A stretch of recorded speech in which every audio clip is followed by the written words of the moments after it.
friend in Central Illinois, WHOW.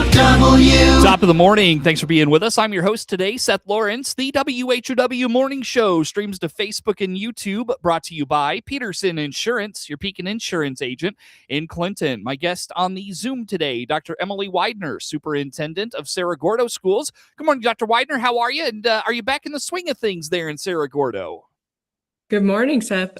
We are doing great. Yes, we are back in the swing. We have actually been in school for over a week now.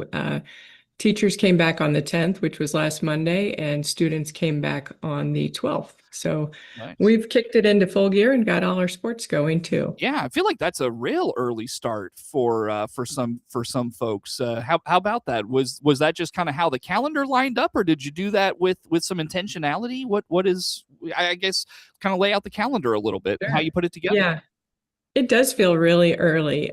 We basically put out several options. We let our staff have some input, and we also coordinate with BMIT since we co-op sports with them and also share band and things like that. So this ended up being basically the corresponding dates to our calendar last year. And people here really value getting out early in May. That's really important.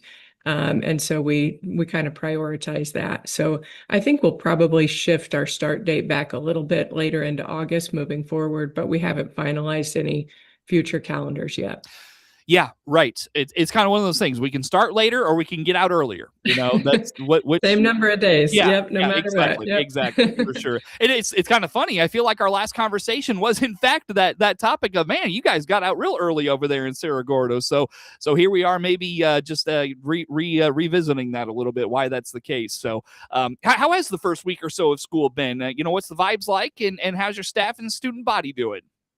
It's great. I love the first week of school. It's a very, very busy time. It's a hectic time, but I love having the freshly waxed floors and an empty lost and found. The kids have their new shoes and their backpacks, and everybody's just excited. We get a fresh start. So definitely good back to school vibes here. Parents, kids are a little bit nervous at first, but we have back to school night for our junior high and high school kids ahead of time. We have kindergarten meet the teacher day before school starts. And then we also have our back to school nights for our elementary school. We had half of them last night and half of them tomorrow night. So Sure. One of the really cool things that our PTO does is a kindergarten signing on their back to school meet the teacher meeting. So they have like the giant pencil, and it's like an athletic signing, and it's the cutest thing you've ever seen. That's So funny. I love that tradition that we have here. That's but funny. we have a lot in place to just make sure that the school year starts off smoothly. Sure. Very good. Very good.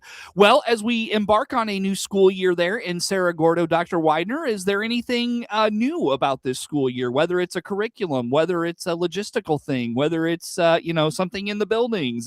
What's going on as you think about those things in Cerro Gordo?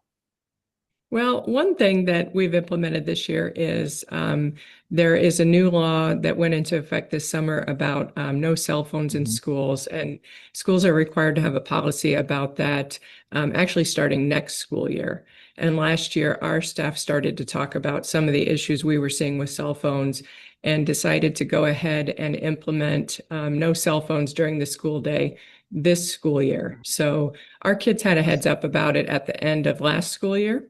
And this year, cell phones have to be in book bags throughout the day. They can't be carried by the student. They can't be in class or at lunch. They can have them when they arrive in the morning, and then they put them away before they go to their first class. So this has gone really well for us. It has been very smooth. You always kind of wonder how a change like this might go, but the kids have been great about it. The intent behind it was really just to minimize distractions for our students. We just have them for such a short period of time.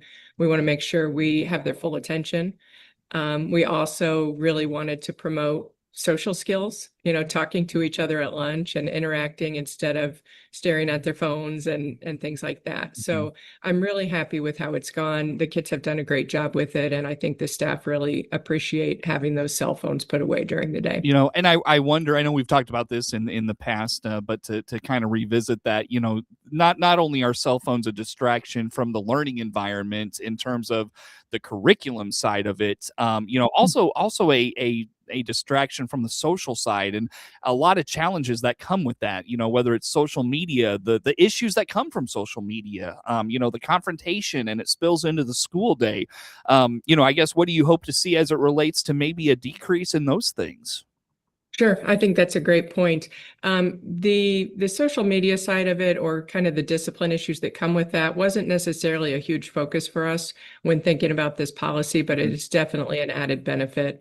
I think we all see that it's very easy for kids or even adults to kind of get addicted to that social media, that little dopamine boost that you can get from getting a like or things like that. But it also creates some conflict with kids, and sometimes a sense of being excluded or not belonging. It just has a lot of negative potential. So that wasn't necessarily our focus, but definitely a benefit that we'll see.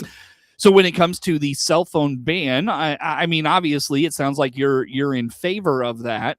Is that something that, had the state not been discussed? Because I felt like that was on the table for a couple of years leading up to its passage. If that wasn't a discussion from the state of Illinois, is that something you all would have taken up anyways? I think so. I think what I found over my career in education is that a lot of times as educators, we notice kind of the same trends. When you talk to people from other school districts, they're noticing the same kinds of things. So that was definitely a topic that teachers were aware of and concerned about. So I think even without the state bringing it up, I think that we would have been headed in that direction. And as technology changes, you adapt to it, and policy needs to change too. Sure. Sorry about that.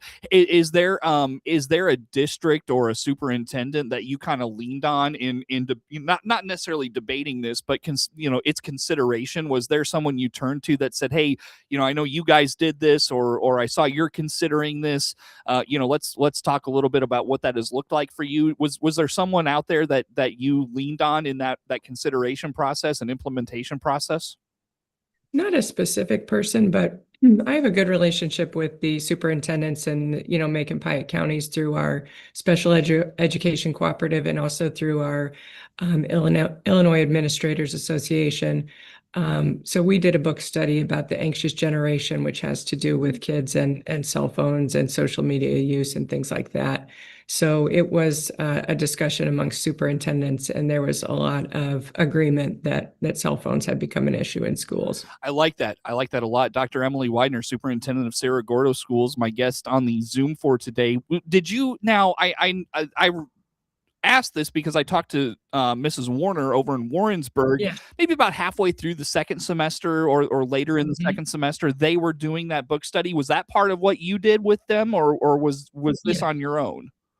So as superintendents, we did the book study in the fall last year, and then Cheryl Warner did the book study with her district as well at some point last year, and I did in the spring. I see. So probably both of those things were spurred on by our membership in the IASA and that book study. I didn't realize that. I didn't realize it was that far back. So I know I know we're revisiting something from almost a year ago, so forgive me a little bit. But I mean, what did you take away from reading that? How did what you read in that book translate to what you see on the ground in Cerro Gordo? If you don't mind, can you dive into that with us for a minute? Sure. Yeah, I think our kids are just growing up in a totally different world than we grew up in. And I think it's important for us to know that as educators, that they consume material through videos. They learn that way. They get their information in short little snippets. Their attention span is probably affected by that. And I think we all agree that it's harder to keep the attention of students in traditional ways, like maybe when you and I were in high school, there was a lot of lecture, sitting and taking notes. And so we kind of have to look at our curriculum and our instruction and how we do things to reach the kids and the way they are now. They've had an iPad or a cell phone in their hand since they were babies, probably. And part of that is great because they can teach us how to use these tools, and a lot of times they're better at it than us. But also we want to teach them how to interact in the real world and have good interpersonal communication skills, and not kind of recede into their phones, I guess. Yeah, such a good point. One of the things I had our school resource officer over here in Clinton, and then I had the Piatt County Sheriff's Office school resource officer on the program a couple weeks ago, or within the last week or 10 days. And one thing I wanted to dive into with them that I didn't get to was that conflict resolution and just dealing with dealing with your emotions. I mean, these are young people that are learning to regulate themselves and deal with conflict. And oftentimes, and this kind of goes back to the social media thing we talked about spilling into the school day, they deal with that digitally, and it's not very much, it's not very interpersonal. So I guess I'm just kind of curious, how do you strike that balance of, understanding that like students, this is probably how they communicate when they're away from the school building, those 8 hours. How as a school district and a community do you navigate that, I guess? Yeah, I think the importance of teaching the kids digital media literacy is even more important than ever, especially now as we get to artificial intelligence and trying to navigate teaching kids how it can be beneficial, how it can be dangerous, give you the wrong information. And, we want them to be able to solve problems with each other and talk to each other. A big part of that, really, teaching conflict resolution is actually at recess when they're in elementary school. That's one of the best places to give kids room to do that and to kind of sort things out. So for me, as with my history as an elementary teacher, that's always something that I think sometimes people think recess is important because you need to blow off steam and get exercise, but it's also a time when kids learn how to solve problems and get along with each other. So we don't always want to step in and fix things for kids. We want to make sure they stay safe and that people are taken care of, but we also want to give them a chance to try to work things out. Sure. And that's a balance that's not always easy to strike, but I think that part of it is important. Well, we really went off the beaten path we had planned for us there, Dr. Weidner, and I appreciate you making the journey with us because it was good discussion. Anything on that we didn't talk about you want to put out there for us? No, I'm just proud of the kids, and I think they've handled it really well, and I think it's beneficial to our teaching and our learning. So I think it's going very well. Sure, very good. Well, on that note, Dr. Weidner, let's break and come back with some more. Again, Dr. Emily Weidner, Superintendent of Cerro Gordo Schools, my guest on the Zoom. More to come with Dr. Weidner on the WHOW Morning Show. WHOW. Let's check the markets now on the RFD Radio Network. I'm Jim Taylor. Corn, beans, and Chicago wheat all higher at this hour. September corn up 6.5, 469 3/4. December corn up 6 3/4, 494 3/4. March corn up 6, 5, 10. September beans up 18, 12.18 3/4. November beans up 18, 12.34 3/4. January beans 12.49 1/4, up 17 3/4. September Chicago wheat up 17, 681 1/2. September KC wheat up 13.5, 757 1/4. September bean meal 315.30 up 230. September bean oil up 70 cents, 70.39. Livestock trade August feeders 338.57 down 65 cents. August live cattle up 42 cents, 225.32. October lean hogs 81.40 up 67 cents. Energy market October Brent crude oil 91.47 up 45 cents. RFD Radio Network. Hey there, loyal listeners. This is your team at Regional Radio with a quick heads up. Some of the great programming you enjoy throughout the day is pre-recorded, but don't worry. We're still bringing you the same local content you love. Our legal team insisted we mention this, and hey, keeping the attorneys happy keeps us on the air. So thanks for tuning in and being part of the Regional Radio family. We're proud to bring local, compelling content to you 24 hours a day, 7 days a week.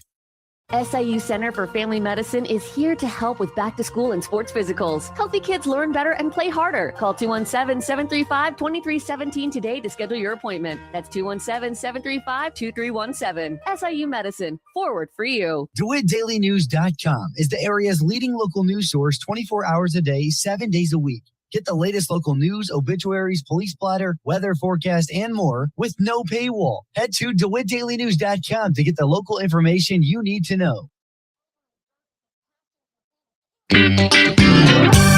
Your friend in Central Illinois, WHOW. Once again, good morning. Thanks for being with us. I'm your host today, Seth Lawrence. The WHOW Morning Show streams to Facebook and YouTube, brought to you by Peterson Insurance, your Pekin Insurance agent in Clinton. Again, my guest on the Zoom today, Dr. Emily Weidner, Superintendent of Cerro Gordo Schools.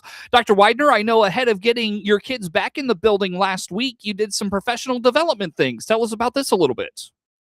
I would love to. Professional development is one of my favorite parts of my job. So we did two things on the 10th and 11th, really, to get our teachers back and get ready to go. The first thing was we worked with Shane Brandell. He is the Director of School Safety at the Regional Office of Education in Decatur, and retired police chief. So has some great experience and background to help us out. So Shane came out to our district this summer and met with our administrators, looked at our facilities, looked at our emergency plans, and then kind of gave us some feedback so that we could improve things and just see it from the law enforcement perspective. And then on our first day back, Officer Brandell presented to our staff on school safety and emergency response. He has done a lot of training with schools in Macon and Piatt counties on reunification, and just making sure that we all are prepared if we had, a big emergency at a school, how we can all support each other in the emergency situation, and then also in the reunification process with parents. So this has been a combined effort that's been going on for about 4 years now. And I think that our area, because of our Regional Office of Education and their efforts, is really one of the most prepared and advanced in training in that topic or on that topic. Sure. So good information. I know you mentioned it's not the most fun topic, but obviously something you need to take consideration of, right? Absolutely. Yes, that was almost literally the very first thing we did on our first day back to school was talk about emergencies and things that can go wrong. So I did have to ask my teachers for some grace in not having the most fun topic, but it's important and it's something that we want to be prepared for. Mm-hmm. And I had to take Shane Brandell. I had to work with his schedule and he had to work with mine. That's what we could do. So. Mm-hmm. I'm glad that we have the opportunity to have him as a resource and to have the Regional Office of Education taking this effort so seriously. We do have a team of 7 staff members here at Cerro Gordo who attend the reunification and safety meetings that Officer Brandell runs, and they happen about 5 or 6 times a school year and involve the administrators from all the region schools in our region, as well as police, fire, road commissioners. There are just a variety of people who are involved in making sure that we're ready if something bad were to happen. Sure. Very good. On that note, Dr. Weidner, I know you're excited and the community's excited. Football is back in Cerro Gordo. Long running traditions of football in Cerro Gordo. To have it back, that's exciting. What's going on?